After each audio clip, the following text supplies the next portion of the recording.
नमस्कार, मैं कुमार रविंद्र। दोस्तों, अभी हम बैठे हैं जनता दल यू भोजपुर जिला के अध्यक्ष संजय कुमार सिंह के साथ। इनसे अभी हम वर्तमान राजनीतिक माहौल और देश में जो आजकल कुछ हलचलें देखी जा रही है विभिन्न मुद्दों को लेकर, इन्हीं सब मुद्दों पर हम इनसे चर्चा करेंगे। आइए सुने संजय जी क्या कहते हैं। सर नमस्कार। नमस्कार। आपके चैनल के माध्यम से सभी दर्शकों को बहुत बहुत बधाई, शुभकामना और आपको धन्यवाद कि आप आए। धन्यवाद सर। सर अभी जो आगामी चुनाव बिहार विधानसभा का होने वाला है, उसमें जदयू की क्या रणनीति होगी, किस तरह की आप तैयारी कर रहे हैं? एक जदयू पार्टी प्रयोग की पार्टी है और विकास के क्षेत्र में, सामाजिक कार्यों के क्षेत्र में हमेशा प्रयोग करते रहती है।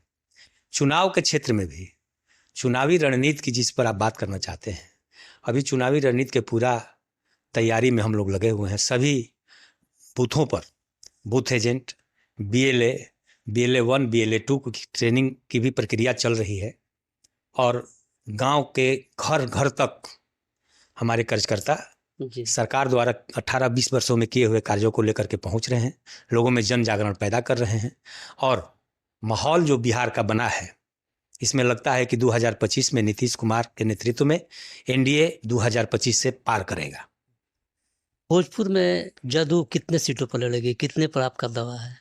देखिए, पिछले चुनाव में 3 सीट पर हम लोग लड़े थे और मुझे पूरा उम्मीद है कि इस बार भी पार्टी 3 सीट पर कम से कम चुनाव लड़ेगी।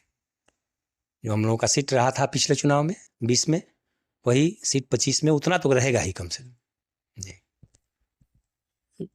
अभी पिछले चुनाव में जो था स्थिति कुछ थी, अभी जो है रालोजपा लोजपा आ गई है और फिर रालोमो उपेंद्र कुशवाहा के पार्टी, ये भी लोग कह रहे हैं कि 2-2 सीटें चाहिए। तो 3 आप हुए, अगर 4 वो हो गया तब भाजपा किस पर?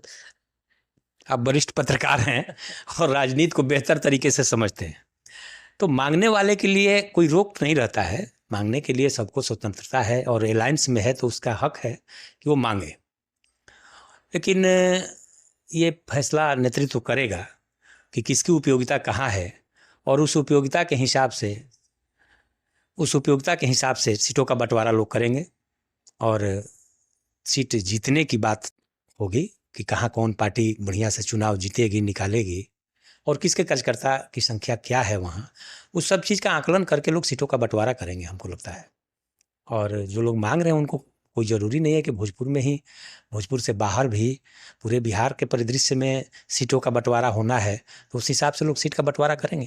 कोई विवाद लगता है सर? हमको नहीं लगता है कि NDA के अंदर में कोई विवाद है और सीट पर सहमति पिछले बार भी बन गई थी और इस बार भी बन जाएगी।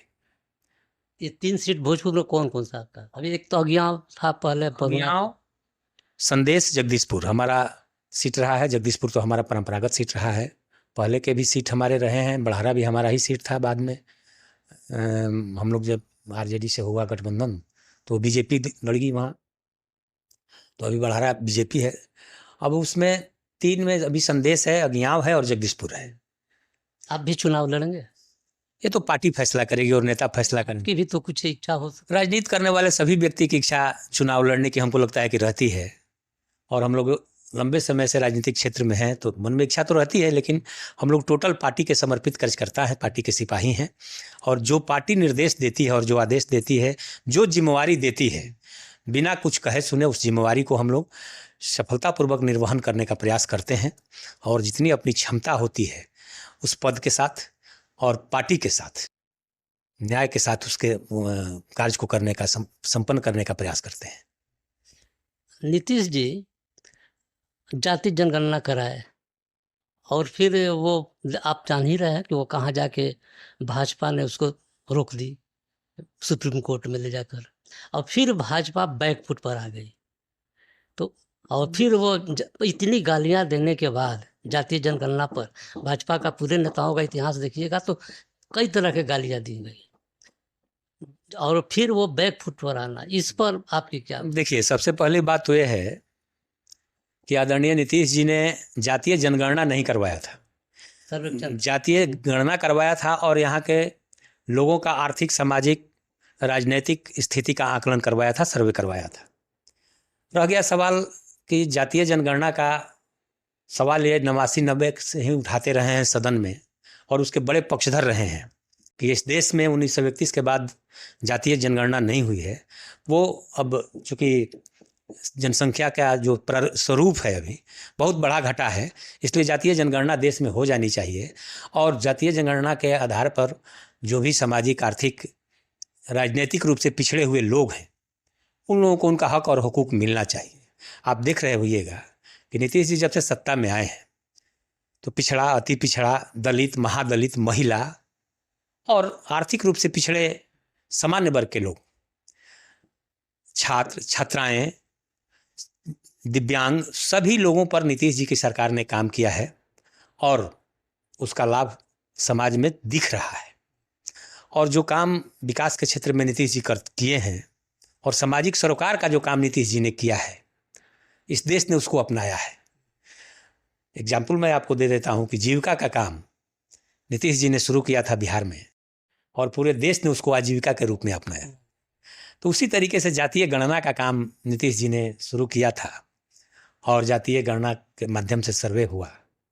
अब केंद्र सरकार में हैं हम लोग, साझीदार हैं, तो उनको लगा होगा कि भाई आदरणीय नीतीश जी वरिष्ठ नेता हैं और इनके मन की इच्छा है कि देश में जातीय जनगणना हो, और जो लोग इसमें पीछे वंचित रह गए हैं उन लोगों को उसका लाभ, सरकार की योजनाओं का लाभ दिया जाए।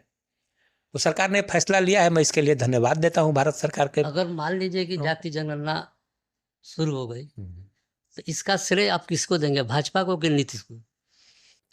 देखिए, अभी तो हम लोग साथ में ही है ना, तो जो श्रेय भाजपा को मिलेगा वो नीतीश जी को मिलेगा। इसमें एक आदमी को श्रेय कैसे मिलेगा? हम तो सरकार के सहयोगी हैं। नीतीश तो पहले करा चुके हैं। हम भी उस पर वोटिंग किए हैं। जातीय जनगणना पर जो भी अध्यादेश वगैरह निकल रहा है, चाहे जो भी हो, तो सब में हम तो साझीदार हैं। तो एनडीए को श्रेय देंगे हम कि एनडीए की सरकार ने जातीय जनगणना कराने का फैसला किया और उसके हम पार्ट हैं। उसमें एक राहुल गांधी का भी नाम आ रहा है। देखिए, उन्होंने उसको कहा जा सकता है कि सड़क से लेकर संसद तक उन्होंने आवाज तो उठाई, तो एक श्रेय तो उन्हीं को जाना चाहिए। राहुल गांधी का जो ये बयान है, आज मैंने पेपर में देखा है कि उन्होंने कहा है कि जातीय जनगणना कराने का मेरे ही कारण भारत सरकार ने कराया। यह एक छलावा है। बॉम्बे अधिवेशन में आप देखे होइएगा कि नीतीश जी ने जब फैसला किया था कि हम अपने यहाँ जातीय गणना करवाएंगे और करवा रहे थे, तो इन्होंने कहा था कि इसको एक मुद्दा बनाया जाए, और पूरे महागठबंधन के लोग उससे विड्रॉ कर गए थे, बैक कर गए थे। तो अगर राहुल जी की मानसा होती कि जब देश में जातीय जनगणना होना चाहिए तो महागठबंधन के एजेंडा में होता जातीय जनगणना।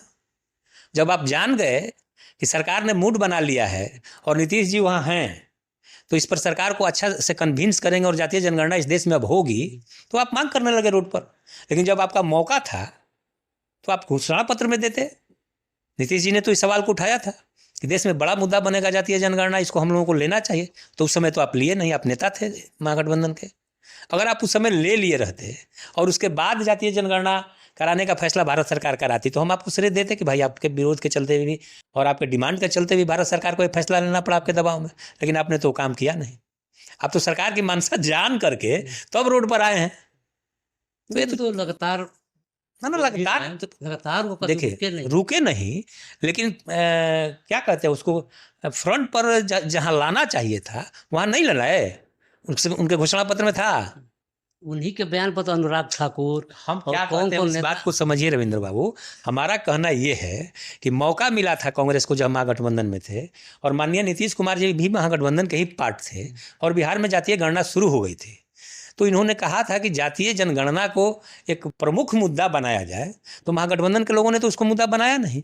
अगर उस समय महागठबंधन के लोग मुद्दा बना लेते तो हम जानते हैं कि उनकी मंशा साफ थी कि देश में जातीय जनगणना हो। तो ये जो मांग करने लगे तो चुनाव के बाद मांग करने लगे, चुनाव के पहले तो मांग किए नहीं। तो हमको लगता है कि राहुल गांधी का ये बयान छलावा है कि मेरे दबाव के कारण, मेरे मांग के कारण जातीय जनगणना हो रहा है। ये भारत सरकार का अपना है कि नहीं, देश में जो पिछड़े, वंचित, शोषित, दलित हैं उन लोगों को सरकारी योजनाओं का लाभ हम जातीय जनगणना कराकर, सर्वेक्षण कराकर जो छूटे फटके लोग हैं, सामान्य वर्ग के भी जो लोग छूटे लोग हैं, उन लोगों को भी इसका लाभ हम दें और समाज के मुख्य धारा में उन लोगों को जोड़ें। दोस्तों नमस्कार। इस न्यूज़ चैनल में संविधान के दायरे में हमेशा जन सरकार के मुद्दे उठाए जाते हैं, इसलिए सब अधिक से अधिक सब्सक्राइब करें। इसमें व्यक्त विचार वक्ताओं के होते हैं, उससे चैनल को कोई लेना देना नहीं होता। धन्यवाद। जातीय जनगणना पर आपने जैसा बोला कि एनडीए को जाता है श्रेय, हाँ, क्या ट्रंप ने कश्मीर के मुद्दे को उछाला और तीसरा कोण बनाने की कोशिश किया? क्या इसमें भी आप शामिल हैं? नहीं, ट्रंप जो तीसरा कोण बना रहे हैं, अभी तक एनडीए की तरफ से या मोदी की तरफ से ट्रंप का कोई विरोध नहीं हुआ, ट्रंप का कोई नहीं, ऐसा नहीं। इसका मतलब कि जदयू का भी या एनडीए का सहमति है? देखिए, विदेशी मामले जो होते हैं वो भारत सरकार को देखने होते हैं और विदेश मंत्रालय भारत सरकार के जिम्मे है, भाजपा के जिम्मे है। जयशंकर जी मंत्री हैं और आज ही मैंने पेपर में देखा है, उन्होंने कि बयान आया है ट्रंप का, किस चीज़ पर आया, हम थोड़ा सा उसको मिस कर रहे हैं। टैरिफ का है, टैरिफ वाला है, तो इन्होंने उसका विरोध किया है। कि कौन विरोध किया? जयशंकर जी। जयशंकर जी तो अब विरोध करना शुरू। हाँ, अभी आज के पेपर में हमने देखा है। आज के घटनाक्रम तो 2-3 दिनों से चल रहा है। तो सभी बातों पर सहमति ये सीज फायर में कैसे वो मतलब पहले प्रधानमंत्री, देखिए, एक दिन पहले हम मानते हैं ट्रंप घोषणा कर देते हैं, ये कहाँ? ट्रंप ने सोशल मीडिया पर कहा, और पाकिस्तान की जो स्थिति है, तो पाकिस्तान उस रूप में लड़ाई के लिए खड़ा तो नहीं हुआ। तो अब जब हम मारते, जो पुलवामा हमला के बाद प्रधानमंत्री जी ने कहा था कि आतंकियों को हम बख्शेंगे नहीं, एक एक आतंकी को चुन चुन के मारेंगे, तो जो समाचार के माध्यम से हम लोगों को पता चला कि 9 एयरबेस उसका इन्होंने ख़त्म किया और पूरे आतंकवादी जहाँ थे 9-10 ठिकानों पर इन्होंने एयर स्ट्राइक करके हमला किया, सैकड़ों आतंकवादी मारे गए और पाकिस्तान का कहीं उस रूप में भारत के खिलाफ कुछ नहीं आया। तो मेरी मानना है कि ये रुक जाना देश के लिए और पूरे विश्व के लिए हित की बात है। चूंकि मुझे जो जानकारी है, ये पहला आक्रमण था न्यूक्लियर देश पर। अभी तक जो भी देश लड़ रहे हैं, तो एक देश न्यूक्लियर संपन्न देश है और दूसरे देश के पास न्यूक्लियर एटम बम नहीं है।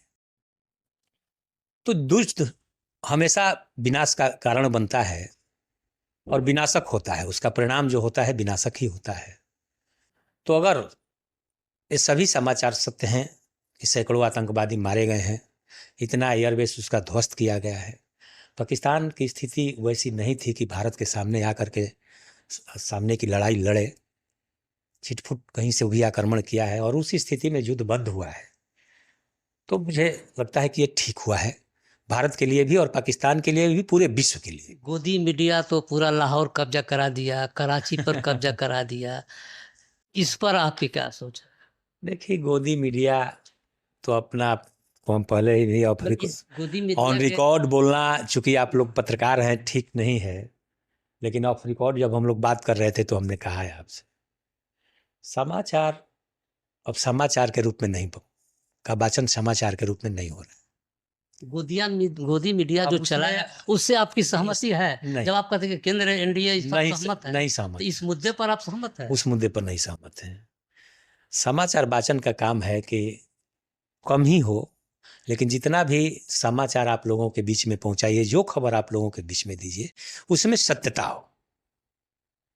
और सोशल मीडिया के माध्यम से ही अभी ज़्यादा समाचार लोग देख रहे हैं और आप हमसे बेहतर जानते हैं कि सोशल मीडिया की क्या स्थिति है। जो सोशल मीडिया पर समाचार आ रहे हैं उनके क्या स्टैंडर्ड है। अच्छा सर, अभी तो आप उस पर कह के कि इंटरनेशनल मामला है, देश विदेशी मामला है, अभी हाल में विजय शाह सोफिया कुरैशी कर्नल पर जो बोले हैं, है ना, तो ये तो देशी मामला है। इस तो शो मोटो पर जदयू तरफ, जैसे भाजपा निंदा कर, भाजपा की तरफ से कई तरह के अनर्गल उनके नेताओं का बयान आ रहा है, लेकिन जदयू उसका कभी कोई विरोध नहीं कर रहा है। हम क्या कोई अधिकारी कोई विरोध नहीं आ रहा है, तो क्या माना जाए कि जदू उनके भाजपा के साथ पूरी तरह अटैच कि जो जैसे ट्रंप के दबाव में मोदी झुक गए, तो क्या मोदी के दबाव में नीतीश झुक गए? देखिए, आप नीतीश कुमार जी के स्वभाव को जानते हैं। नीतीश कुमार जी कभी कंप्रोमाइजिंग नहीं रहे हैं जीवन में, और जहां उनके वैचारिक मतभेद हुए हैं, नीतीश जी ने फैसला लेने में 1 मिनट का भी देर नहीं किया है। तो हम विजय शाह जी के बयान की निंदा करते हैं। हाईकोर्ट ने स्वतः संज्ञान लिया था, सुप्रीम कोर्ट ने भी उनको लताड़ा है। तो इन सब चीज़ों को नहीं होना चाहिए। वो सब सेना के शौर्य को हम नमन करते हैं। हमारी पूरी पार्टी ने सेना के प्रति अपना क्या कहते हैं कि भाव दिया है कि भाई हम सेना के शौर्य को नमन करते हैं, हम पूरे सेना के साथ हैं। सेना का कोई अधिकारी देश के लिए और देश की रक्षा के लिए लड़ता है, और सोफिया कुरैशी जी ऑथराइज प्रवक्ता रही हैं, तो उनका काम था कि युद्ध से संबंधित जो भी खबर देना था वो देती थी। तो वैसे व्यक्ति पर, वैसी महिला पर जो देश के लिए लड़ रही हैं, भिड़ रही हैं, किसी का अपशब्द बोलना बहुत ही निंदनीय है। ठीक। हमारा चैनल आर्थिक संकट से गुजर है। अगर आपको हमारी वीडियो अच्छी लगती है तो स्क्रीन पर दिए क्यूआर कोड को स्कैन करें और हमें कुछ धनराशि का सहयोग करें। धन्यवाद। अच्छा संजय बाबू, ये बताइए हमको कि बिहार सरकार के अभी तो हम जहाँ भी सुनते हैं, जब भी कोई नेता बोलता है तो बिजली, गली, सड़क सब बना दिए नीतीश जी। 20 साल हो गए, है ना? तो नली, गली, सड़क ये सब 20 साल में पूरे हो गए। कोई कल कारखाना नीतीश जी क्यों नहीं, जबकि आपके यहाँ एनडीए की सरकार है, केंद्र से ज़्यादा समय आप ले रहे हैं, लेकिन बिहार में कोई ऐसी उद्योग धंधे नहीं लगाए। इस पर आप लोग कभी मांग करते नहीं है सरकार से? देखिए, उद्योग के क्षेत्र में आप जान लीजिए कि सरकार ने उद्योग नीति को बहुत ही आसान बनाया है, और सिंगल विंडो में पहले बहुत उसमें झमेले हुआ करते थे, लेकिन अब सिंगल विंडो में आवेदन कीजिए। और यहाँ हम यहाँ थोड़ा रुकेंगे इसलिए कि हम जानते हैं कि सिंगल विंडो नीतीश जी ला दिए हैं, कालीन बिछा दिए हैं, पूरा ठंडा गर्म की व्यवस्था कर दिए हैं। जो शराबबंदी है, हमको लगता है कि वो भी यहाँ व्यवस्था कर दिए होंगे, है ना? लेकिन सवाल है कि अब तक आता क्यों नहीं, आया क्यों नहीं? मैं यहाँ आप जानना चाहता हूँ। देखिए, आना और नहीं आना तो कुछ इंफ्रास्ट्रक्चर पर भी डिपेंड करता है, और सरकार का काम है कि इंफ्रास्ट्रक्चर को डेवलप किया जाए। ऐसा नहीं है कि नीतीश जी के आने के बाद रोजगार नहीं आए। नीतीश जी रोजगार के सृजन करता है। नीतीश जी ने रोजगार का सृजन किया है। फैक्ट्रियां कम आई हैं, लेकिन सामान्य प्रशासन में आप देख लीजिएगा कि नीतीश जी ने लाखों रोजगार का सृजन करके और नौजवानों को रोजगार देने का काम किया है। बड़े पैमाने पर शिक्षक बहाली, इंदिरा आवास सहायक, सामान्य सहायक सभी जगह, डॉक्टर्स की बहाली, नर्सिंग की बहाली, माने सभी क्षेत्रों में बिहार सरकार द्वारा जो भी विभाग है, बिहार सरकार के जो भी विभाग हैं, सभी विभागों में रोजगार का सृजन करके नीतीश कुमार ने नौजवानों को रोजगार देने का काम किया है। इनके रिजीम में उद्योग पर आप जो बात कर रहे हैं, तो हमने पूरी तैयारी कर ली थी बिजली के क्षेत्र में विकास करके, कि बिजली की भी जरूरत जहाँ होगी, नीपेर लाइन, रोड के क्षेत्र में, तो यातायात, बिजली, सारा इंफ्रास्ट्रक्चर जो उद्योग के लिए होता है, आपने कहा है कि कालीन बिछा करके हम तैयार थे। लेकिन हमको लगता है कि उद्योगपतियों को कईक बार समिट हुआ, कईक लोगों ने आश्वासन दिया, कुछ लोग आए भी उसमें। जैसे आप देख लीजिएगा कि गढ़ानी के पास इथेनॉल का, पहले शराब का, बियर का फैक्ट्री था, इथेनॉल हुआ। बीटा में भी कईक प्लांट लगा नया, उधर पूर्णिया में भी 1-2 प्लांट लगा। तो हमने तो तैयारी कर दी है। अब रह गया कि भाई व्यवसाय आपको करना है, उद्योग आपको लगाना है, तो हम आपको माहौल दे रहे हैं, आप लगाइए, हमारा हमेशा प्रयास रहता है। लेकिन लॉ एंड ऑर्डर तो इधर बहुत खराब हुआ है। भोजपुर में आए दिन गोली मारी, हत्याएं हो रही है, तो ये पूरे बिहार में भी ऐसा देखा जा रहा है। देखिए, इसको लॉ एंड ऑर्डर खराब आप नहीं कर सकते। लॉ एंड ऑर्डर इसलिए खराब नहीं कर सकते हैं कि 13 करोड़ की आबादी है यहाँ।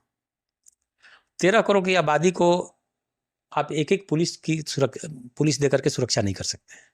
ऑर्गेनाइज क्राइम पर कंट्रोल है कि नहीं, ये देखना है।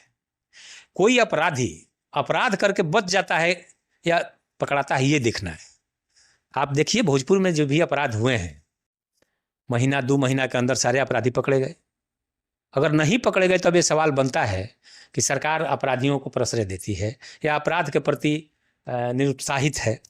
लेकिन सरकार जब से नीतीश कुमार की बनी है और जो इनका नारा है कि न्याय के साथ विकास और सुशासन, तो सुशासन तो इन्होंने स्थापित किया। इतना क्राइम होने के बाद, इतना अपराध होने के बाद भी आप लोगों में भय नहीं दिख रहे हैं। कहीं कोई आदमी भयभीत नहीं दिख रहा है आपको। महिलाएं, बच्चे रोड पर खुलेआम चल रहे हैं 10 बजे 12 बजे रात को भी। हम लोग घूमते हैं, 1 बजे रात को भी आप निकलिएगा तो सड़क पर चलते हुए लोग मिल जाएंगे। सड़क पर परिवार लेकर के लोग जा रहे हैं, गाड़ी में पटना से मोहनिया, भभुआ, कैमूर, सासाराम, उधर उत्तरी बिहार, सब लोग, कहीं कोई भयभीत नहीं है। तो अपराध का मतलब होता है, अपराध बढ़ने का मतलब होता है कि लोगों में अपराध का भय हो। तो ये तो व्यक्तिगत लड़ाई झगड़ा सब दिन होते रहा है और होते रहेगा। लेकिन व्यक्तिगत लड़ाई झगड़ा में भी जिसने भी अपराध किया है, हमको लगता है कि बहुत शीघ्र उसको हमारी पुलिस प्रशासन ने पकड़ा है और वो जेल के अंदर है। बहुत बहुत धन्यवाद संजय जी, आपसे मिल करके। दोस्तों, आपने संजय जी के विचार सुने, आपको कैसे लगे? निश्चित ही लाइक, शेयर, कमेंट और सब्सक्राइब अवश्य करेंगे। बहुत बहुत धन्यवाद। आप भी कुछ बोलेंगे क्या?